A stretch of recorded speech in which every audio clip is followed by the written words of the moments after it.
네, 안녕하세요. 토막토막 경제 시청자 여러분, 반갑습니다. 여러분들께서 지난번 최저임금 미국판에 대해서 너무 뜨거운 성원을 보내주셔서요. 이번에는 기본소득을 선택했습니다.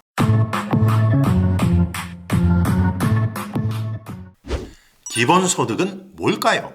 기본소득은 주기적으로 현금을 개인 모두에게 무조건적으로 자산조사와 근로의무 없이 제공하는 것을 의미한다.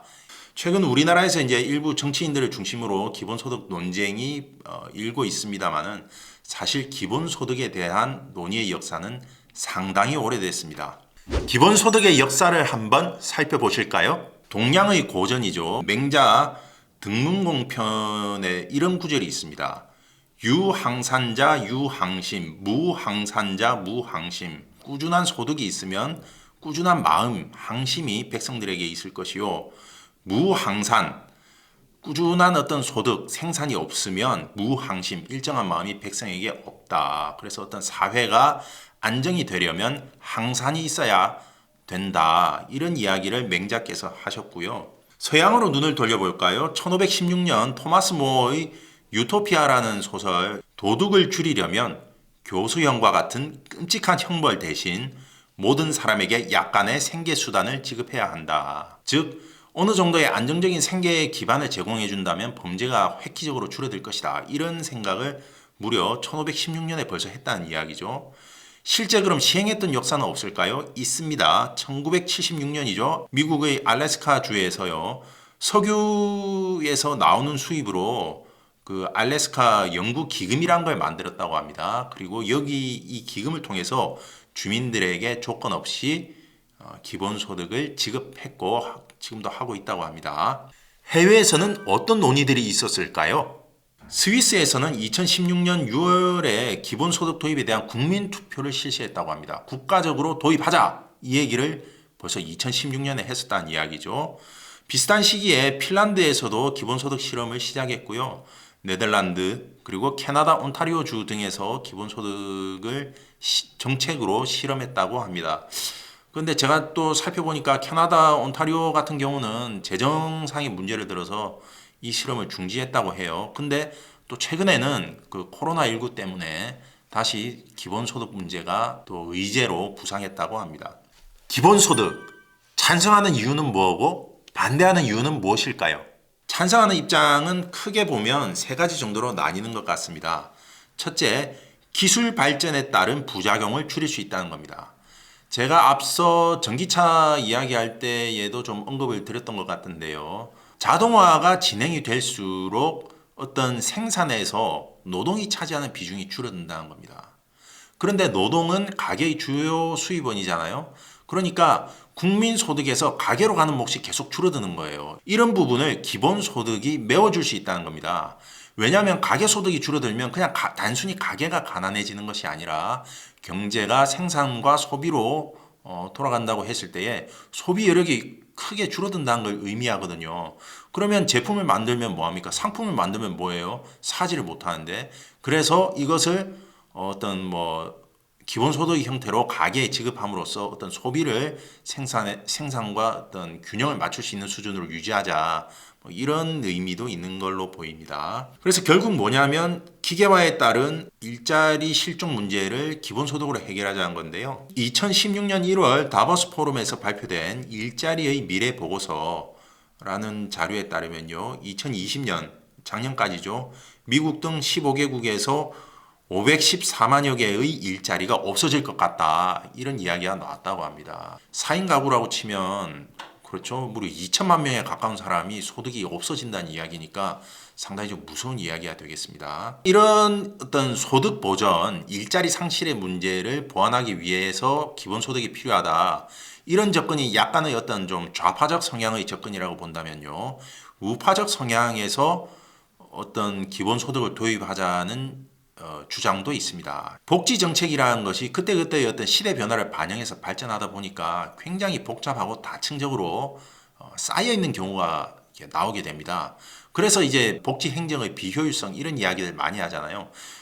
작년에 우리 그 코로나19 때문에 어떤 재난지원금 지원하겠다 했을 때를 한번 생각해 보십시오. 어떤 뭐 선별적으로 맞춤형으로 두텁게 지원하겠다고 했는데 아직까지 지원 안 되고 있는 부분도 많다고 그러죠. 이렇게 군뱅이처럼 되고 있는데 이게 왜 그러냐면 어떤 시대 상황을 반영하면서 어떤 통합적인 모델 하에서 복지 체계가 구성된 게 아니라 그때그때 시대 변화를 반영해서 복지 체계가 발전해 오다 보니까 이게 어떤 그 효율성도 좀 떨어지고 그다음 행정 등에 들어가는 간접 비용도 좀 상당하다 이런 문제의식이 있는 거죠. 그래서 이런 복잡한 복지 전달 체계를 기본소득 하나로 통합하고 행정도 효율화하고 금액도 좀 효과성이 높게 재편해보자. 따라서 기본소득 자체를 무슨 뭐 좌파적인 발상이다 이렇게 말씀하시는 거는 그것은 조금 맞지 않다 이렇게 말씀드릴 수 있겠네요. 그 다음에 이제 기존 고용 안전망의 한계를 보완하자 뭐 이런 취지에서 기본소득을 말하고 있습니다. 이 부분은 상당히 좀 중요한데요. 결론 부분에 가서 요거 다시 한번 또 말씀드리겠습니다. 그러면 반대 의견 바로 떠오르시죠? 그 돈 어떡할 건데 한두 푼 드는 게 아니지 않니? 맞습니다. 막대한 재정 부담이 들어갑니다. 특히 인구가 많을수록 더 그렇겠죠.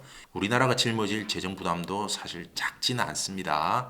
왜냐하면 이 기본소득이 너무 작으면 실효성이 없지 않습니까? 그죠? 그렇다고 해서 임금을 대체할 정도로 기본소득을 지급하면 어떻게 되겠습니까? 근로의욕 상실이라는 문제가 또 불거지겠죠. 어느 선에서 기본소득을 지급할 것인가 하는 문제도 어렵고요. 또 이것을 또 의미 있는 소득으로서 지급하려고 하면 재정에 가해지는 부담도 상당하다. 그리고 또 하나 반대하는 논거가 있는데요. 기존 복지 문제와 상충한다는 점입니다. 어떤 기존 복지 제도에 더해서 기본소득 제도를 병행한다고 하더라도 아무래도 이전에 어떤 그 복지 제도의 수혜를 받던 최하층 계층의 복지 지원 규모는 상대적으로 줄어들 수밖에 없습니다. 그래서 복지 전문가들은 기본소득을 도입한다고 해서 복지 제도가 가지고 있는 문제들이 한 번에 해결되는 그런 일은 없다라고 지적하고 있습니다. 저는 우리가 기본소득 문제를 좀 진지하게 검토를 해봐야 된다고 생각합니다. 왜?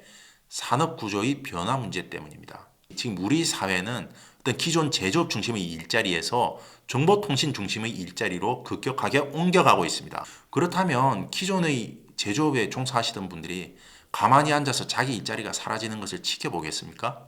단적인 예로 어떤 자동차 제조 공장이 있다고 했을 때에 기존 생산 라인에 있던 분들은 전기차가 상당히 대량 보급이 된다면 일자리를 잃게 될 가능성이 굉장히 큽니다. 제가 일전에 전기차에 대해서 말씀드릴 때에 기존 부품의 30% 정도가 사라질 거라고 아마 말씀드렸을 겁니다. 그러면 그 30%에 해당하는 제품을 만들던 공장, 거기에서 일하시던 분들은 일자리가 사라지게 됩니다. 그러면 그분들은 어떻게 해야 됩니까?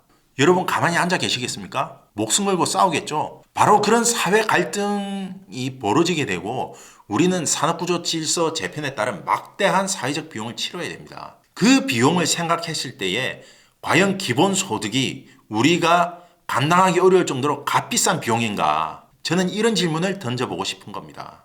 이전 일자리에서 어떤 만큼 다 기본소득으로 해결할 수 있느냐? 불가능하죠. 기본소득과 직업전환교육 등 각종 복지제도가 맞물려서 매끄럽게 돌아가줘야 됩니다.